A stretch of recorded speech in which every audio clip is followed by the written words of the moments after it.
Although Saul Canelo Alvarez needs to resolve business with William Skull in the month of May, many are already looking forward to a potential Canelo vs Crawford bout, in what is certain to be the biggest boxing event of the year.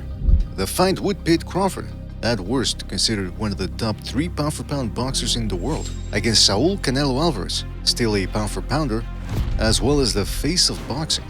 And though some current and retired fighters are either picking Crawford or at least giving him a chance at winning, most of the boxing world sees this as a mismatch in Canelo's favor by virtue of his size advantage. However, as commentator Jim Lampley once famously exclaimed, boxing is the theater of the unexpected. Oh my God! Unbelievable! It happened! And the record shows it. Bob Fitzsimmons, Henry Armstrong, Roy Jones Jr., and Manny Pacquiao. These are but some of the boxing greats who managed to overcome size disadvantages on their way to historic victories. So, can Crawford replicate the task? First, let's examine the elephant in the room, the size disparity. Crawford began forging his pound-for-pound career at 135 pounds. Canelo began his career in lower weight divisions as a teenager, but came to prominence in the 154-pound division circa 2010.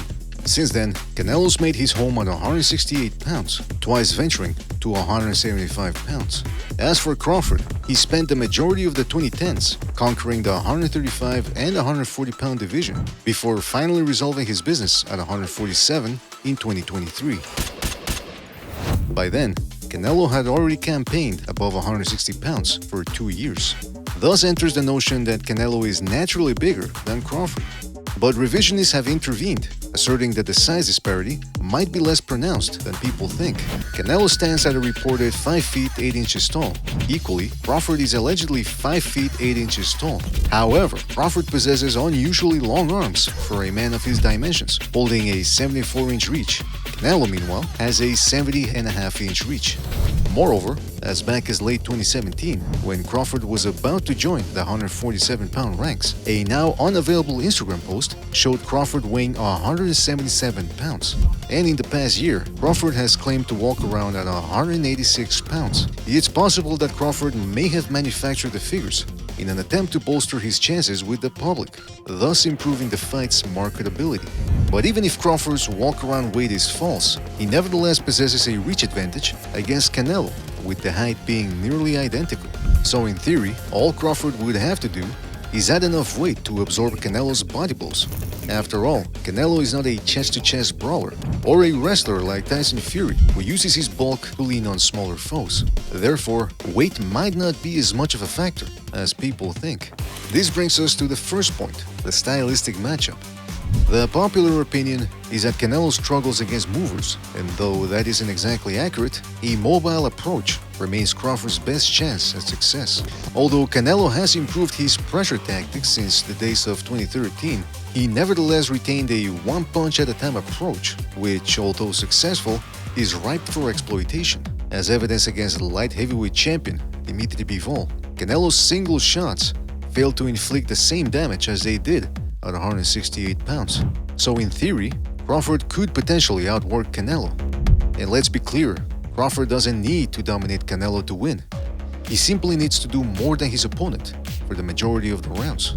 Is this truly beyond the realm of possibility? Consider the second point, Canelos' stamina.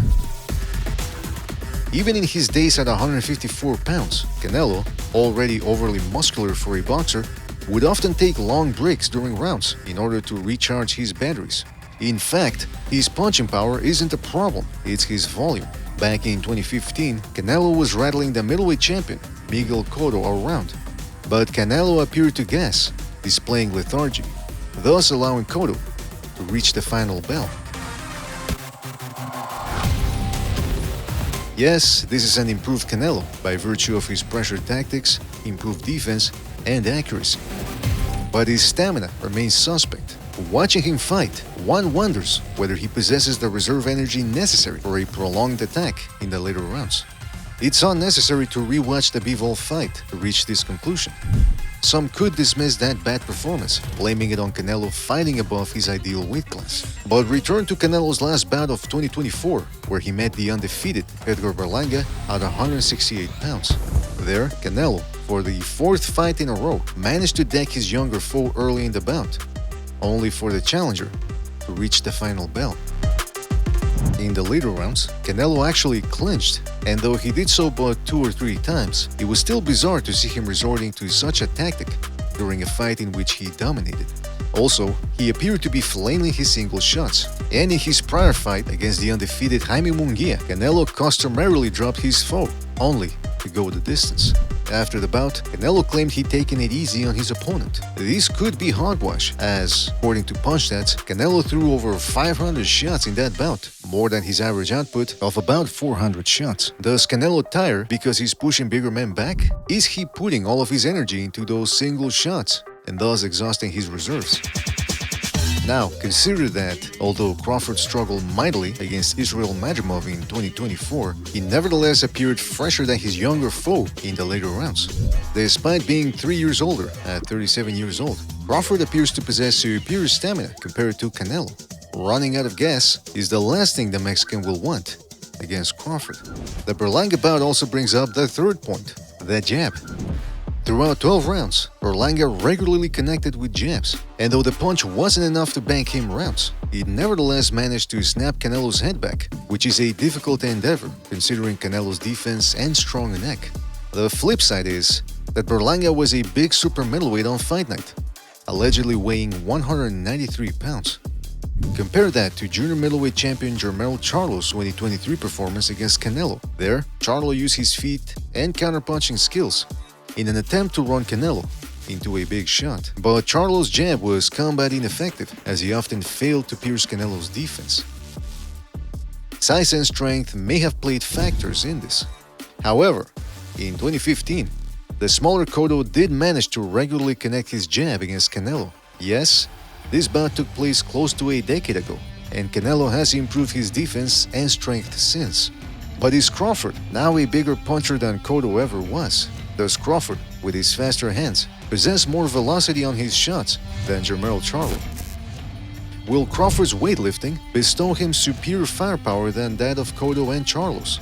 Also, consider that if Crawford does fire the jab, he won't necessarily have to land it every time. With his long arms, Crawford might manage to keep Canelo at bay and go the distance.